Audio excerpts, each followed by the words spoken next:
Anthony Smith missed weight as the backup fighter for the UFC 283 main event. Bobby Green versus Jared Gordon is in the works, and Raul Rosas Jr. is also making his return, and also a few more fights have been announced recently as well. I'm going to go through all of them and more on today's MMA News reaction video, starting with Anthony Smith missing weight for the UFC 283 backup opponent for the main event. This could have been an absolute circus. Thank God that Jamal Hill and Glover Teixeira made weight and there was no complications there, because if one of them had to pull out of the fight or one of them would have missed weight, we wouldn't have a real official title fight on the line. And this is the like heavyweight division right now we're talking about, so that would have just made that whole division even more of a circus. But thankfully we didn't even need Anthony Smith. One thing I do want to mention though about this is that on paper he made weight. I'm joking. But no, he missed weight, and he missed weight by quite a bit. He came back a bit later to try and I don't know why he did this, and it kind of rubs me the wrong way. He came back to still miss weight again, but to get a little bit closer. Like, you've missed weight regardless. Stop trying to save yourself by saying like, oh look, it was only by a couple of pounds, really. When I take the shorts off and go behind the curtain, only by a couple of pounds. It was very clear to me from the weigh-in that Smith wasn't in shape for this fight whatsoever. Which is interesting to me because he took the training camp alongside Jamal Hill. So he knew the entire way through. This wasn't like a short notice, I'll be the backup opponent. He knew this fight was going down and he was going to try and stay ready for it. I know he's coming off of his injury, but don't be missing weight. That's real unprofessional. And for a guy who sort of like prides himself on being the ultimate consummate professional in the UFC and even gets after other people that miss weight and don't act like professionals, this is a real bad look for Anthony Smith. And it's more of a bad look, again, as I said, because he didn't look in good shape whatsoever on the scales. He looked completely out of shape. I've never seen a belly on him like that in his entire career. So not a good look for Anthony Smith. I'm assuming he made some kind of money for this, not the full amount of money that he was supposed to make, because again, he didn't fulfill his obligation. But this is a bad missed out opportunity. It reminds me of when Vicente Luque, if you remember this happening, because a lot of people don't even remember this, when Vicente Luque made weight as the short notice replacement opponent for Usman versus Covington 2, I believe, or maybe it was another one of those title fights, I'm not sure. But Vicente Luque missed weight as a short notice backup opponent for a welterweight title fight not too long ago. And because he missed weight, he wasn't guaranteed a title shot afterwards.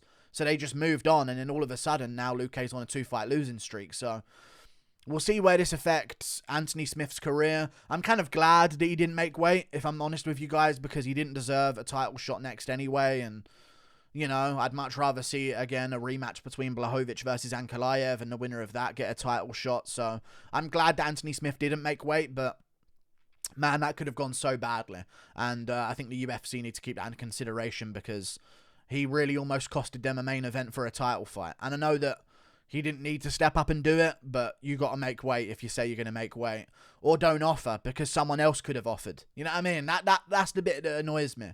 I bet you there was another contender in the light heavyweight division where if they were offered to be the backup replacement opponent, maybe they would have said yes, and they probably would have made weight, you know?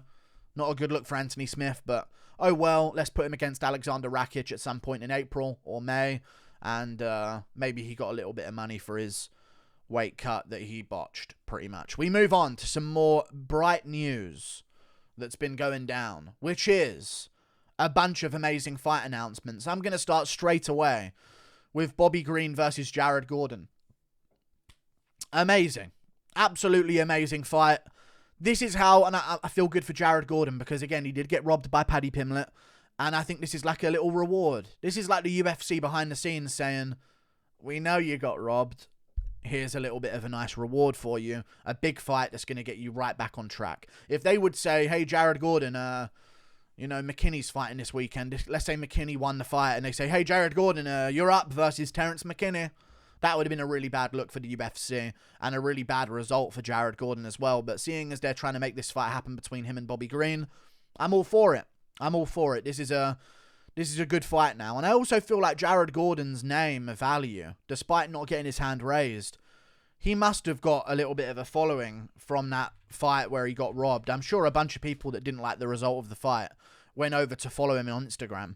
Yeah, Jared Flash Gordon, 166,000 followers on Instagram. And he's getting some decent engagements as well. So, hey, it worked out for him, kind of, right? Pretty good look for Jared Gordon. Got himself a bit of a following. And now we can do him versus Bobby Green. I know it's made in April the 22nd, which is a very long way away. It's the last fight night that's been booked up until April. It's like the latest fight night that's been booked in terms of time away from now. And it's looking like a decent card. We got Raul Rosas versus Norma Jamont on there. We got a bunch of time to add to that card. But I'm looking at Bobby Green versus Jared Gordon as a good co-main event. You know what I think is going to happen? I think Bobby Green's going to absolutely school Jared Gordon and show everyone how bad Paddy Pimblett really is. And I'm not saying that Bobby Green isn't good, but Bobby Green is at a level that I don't think Jared Gordon or Paddy Pimblett are at, in all honesty. And even if you think Jared Gordon won against Paddy Pimblett, it's almost a bad look for him to not be able to put Pimblett away and not be able to do more than he did against Pimblett, because Pimblett really didn't look good in that fight. So I think Bobby Green's going to really school Jared Gordon and probably get a nice vintage Bobby Green TKO like he did against Al Iaquinta maybe. So I'm believing in Bobby Green here. I think his stand-up's far superior. And if you're not Makhachev-sized and Makhachev-skilled in grappling, you're not going to be able to get him down early. And I don't think Gordon's going to be able to take him down either. So I've got Bobby Green getting this one done by TKO in the second round, busting up Jared Gordon and making a real example out of him, and then maybe calling out Paddy Pimblett afterwards. Who knows? But that's a really good fight that's taking place in April. And I'm glad that it's been made because it's a very big one that I'm looking forward to. We move on to another fight that got announced, which was Raul Rosas Jr. versus Christian Rodriguez. People are saying stuff like, they're babying him. Dude, Christian Rodriguez is a prospect in his own right. I really hate the MMA community because I've seen comments about this fight saying stuff like, oh, wow, they really are. Who's this? Like, dude, you don't just beat Jay Perrin and then get Umar Nurmagomedov. It doesn't work like that. You beat Jay Perrin in your debut? Fucking 19-year-old, 18-year-old. Here's Ricky Simone. It's the bantamweight division. He's probably going to have to string together 4 or 5 wins before he even gets a sniff at the rankings in that division. And Christian Rodriguez is a talented guy. He's sort of like Rufus Sports' bantamweight prospect coming up right now. He got a win in his debut, but I will say this. I rewatched his fight in his debut after I saw this fight get announced. Was losing. I know he got the win with an anaconda choke after reversing position after the guy took him down for the second time. But I feel like if you're losing positional control to Raul Rosas Jr. early on in a fight, he's not just going to be laying there in full guard waiting for you to sweep him and get that anaconda choke and finishing him. You know what I mean? I feel like Raul Rosas Jr., if he can establish a dominant position, boom, he's on your back. Boom, he's got the rear naked choke. So I am going to be siding with Raul Rosas Jr. here. This has been added to the UFC 287 pay-per-view card, which I really like. I feel like he adds a bit of entertainment to the prelims. Raul Rosas, and he's got a bit of a following for himself, and all of the posts they make about him on social media go viral. So I like what they're doing here. They're adding some spice to the prelims of pay-per-views with Raul Rosas Jr.'s name, and we'll see what he can do, man. He's still 18. Still 18. And he's born in October. So he's got a long time of being 18. So he might be looking to get another fight after this one if he can win it in impressive enough fashion. And that would be ridiculous to still be 18 and 3-0 in the UFC. Dude can make some real money for himself real early in his career. And I like that he's staying reasonably active. Not too active where there's no room for improvement. Because he took no damage against his last opponent, Jay Perrin. 0 damage. So he probably got right back in the gym. Right back to training. And he's going to get it done. He's had all of January after the holidays to practice. And now he's going to come back in April. First week of April. April the 8th. And I think it's a really good spotlight for him. And I do believe he is going to win over Christian Rodriguez. Lost to Jonathan Pierce. Not a bad look. Really not a bad look. But did lose that fight to Jonathan Pierce. And, you know, he's had some losses on his record. But I just see Joshua Weems, the guy that he fought, taking him down, outlanding him. Took him down again, but sort of got lazy on top position. I think that Raul Rosas Jr. is a much more lethal guy if he does get dominant position over you. and he's not going to be settling on full guard. You know what I mean? If he gets you down, he's going to be traversing to that back real quick to get the rear naked choke. So I can see another vintage. Not vintage. You can't say vintage when they're 18. Unless you're Pat Barry. I'm ready to see another really clean, good, dominant performance from Raul Rosas Jr. I reckon he gets that one done. That was such a good Pat Barry joke. On the spot. Quick wit of the MMA guru. Undefeated, undisputed. We move on. He's going to sue me at some point. We move on. But that's really good for him. And I'm glad that they've moved him on and kept him active. Because I'm not trying to see this guy sit around and do nothing for the whole year. So that's good. We move on to more fights that have been announced. Edson Barboza versus Billy Quarantillo. I thought I'd break down a few of these. It's been announced as per Quarantillo's OnlyFans, which is an interesting way of announcing the fight, but this is a really good one. And it's one that Billy Quarantillo was kind of asking for as well. I'm worried because I don't know who's going to win this. But is it just me that thinks that Billy Quarantillo takes a little bit too much of a beating sometimes early on in fights? Doesn't really have great offensive grappling, let's be real. I don't think he's going to be ragdolling Edson Barboza. And I think he wades into the firing line a little bit too much. And when you're a guy like Edson Barboza, you can chew up that lead leg. You can go to the body. I'm not saying anything, but Quarantillo's body in midsection, a little bit weak looking, especially compared to Edson Barboza. Just the way he's built. It allows him to have really good cardio, but I feel like Shane Burgos is the better Billy Quarantillo. And we saw how Edson Barboza versus Shane Burgos ended. So, April 15th, UFC Fight Night event. Really good fight. I'm going to side with Edson Barboza getting this one done, to be honest with you. This is going to be a great fight. But if Edson's still got it and isn't completely washed up, I think a good version and a solid, healthy version of Edson Barboza is going to do a little bit too much damage to Billy Quarantillo. And let's not act like Billy Quarantillo's the young up-and-comer in this equation. You know what I mean? Because he's taken some damage in his career as well. And I know he's called Billy the Kid and he's a young-looking guy, but I'm pretty sure he is... I'm pretty sure he's like 33 years of age. 34. He's 34. So he ain't the young guy. And he's taken a lot of damage in his career and he's had a lot of scraps. So I'm actually going to go with Edson Barboza getting this one done by TKO. Body kick, second round, something along those lines. We move on to another fight that's been announced recently, which is... I'm going to sneeze. Pedro Munhoz versus Chris Gutierrez. Interesting, because now what are they going to do with Umar Nurmagomedov? Probably give him Ricky Simone, if we're being realistic here. They're probably going to make Umar Nurmagomedov versus Ricky Simone, because he's the only ranked guy in the bantamweight division that Umar's even going to have a chance to be matched up with. I think Umar won, and then Pedro's like, get me a fight, anyone. And then all of a sudden, it's him versus Chris Gutierrez in the bantamweight division. I'm going to go with Chris Gutierrez, man. You know? I'm going to go with Chris Gutierrez. I think he's the perfect style to sort of counteract the Munoz style. He's a tough guy. He can win the leg kick battle. He's fresher than Munoz. He's bigger than Munoz. I think he's more powerful than Munoz as well. He's trickier than Munoz. And if you want to compare the two performances they had against Frankie Edgar, listen.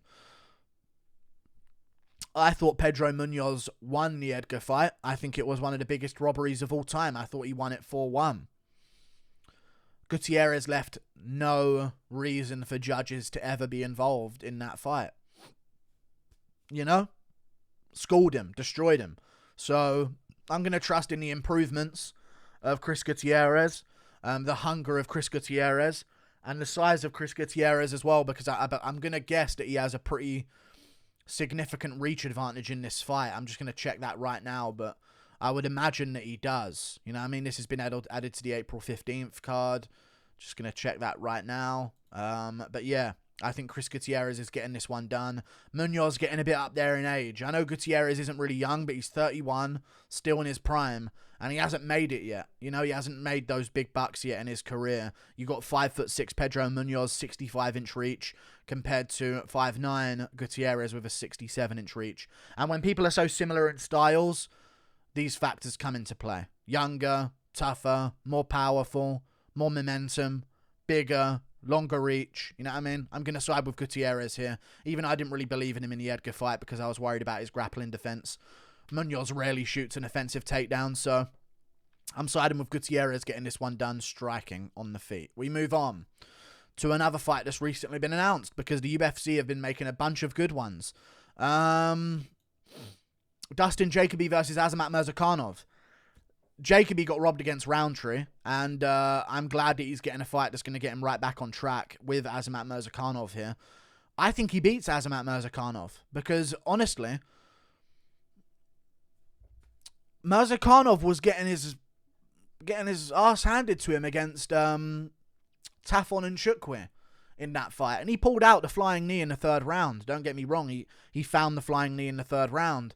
Good luck flying kneeing Dustin Jacoby, 6'4" with a long reach and keeps himself very tall. I don't think he's going to be able to find that same comeback KO that he found against Tafon and Shukwe, who's sort of like a short brawler like him that stands there in the pocket, that you can find on a guy like Dustin Jacoby. I also believe that Dustin Jacoby is so much better at striking than Tafon and Shukwe, so I actually think this is going to be a really good performance from Dustin Jacoby. I really do. I don't see Azamat Murzakanov using offensive grappling all that much. He's a bit more of a stand and bang type of guy. And I think that Jacoby is going to be teeping him in the body, leg kicking him, frustrating him with a jab. And we're going to see Azamat miss a bunch of massive power shots because Jacoby keeps his guard up, keeps his eyes open. He dealt with Khalil Roundtree pretty well. And yeah, I think Jacoby's got this one in the bag. I think this is a good win for him. And I think he might even be an underdog. I'm just going to check who people are picking. Yeah, majority of people on Tapology so far, 67% in favor of Jacoby here in this matchup. So, yeah. I know he's got a Dagestani-sounding name, but his performances, at least the ones recently, haven't been too impressive. So, I'm going to side with Jacoby here in this matchup. We move on to one more fight that got announced, which was Jack Shaw versus Makanu.